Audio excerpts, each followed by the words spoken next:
Hello students, this is your third video on the regional kingdom. Now we are going to talk about the Vijayanagar Empire. Vijayanagar empire को दो भाइयों ने मिल करके बनाया था। एक का नाम था हरिहर और दूसरे का नाम बुक्का था। हरिहर राय और बुक्का राय दो थे और ये दोनों के दोनों वारंगल के काकतीय वंश से बिलोंग करते थे। उन्होंने रेबेल किया था मोहम्मद बिन तुगलक के खिलाफ और खुद को बेल्ट नहीं बल्कि रेबेल्ड होगा, यानी रिवॉल्व क्या कहते हैं उसको, विद्रोह करना, रेबेलियन बन जाना।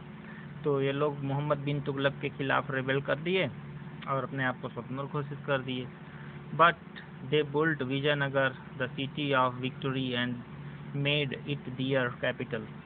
उन्होंने विजयनगर साम्राज्य को अपनी राजधानी बनाया और जो है विजयनगर साम्राज्य को बसाया, विजयनगर शहर को बसाया और उसको अपनी राजधानी बना दिया।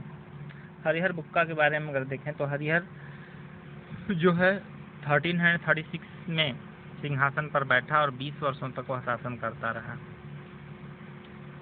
और बुक्का जो है आगे फिर अगले वर्षों में शासन किया और यह 1377 तक शासन करता रहा।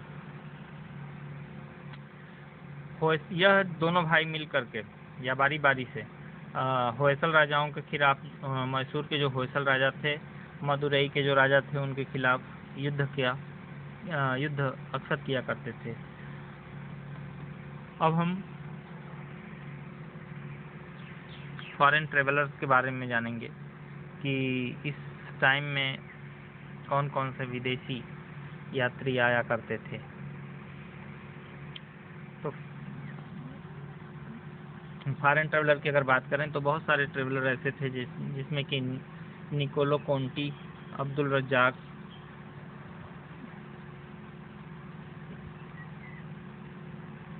ये आमतौर पे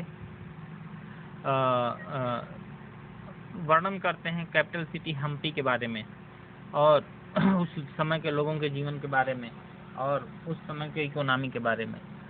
अब कृष्णदेव राय जो कि विजयनगर साम्राज्य के बहुत ही सक्सेसफुल एम्परर थे, उनके बारे में हम पढ़ने जा रहे हैं।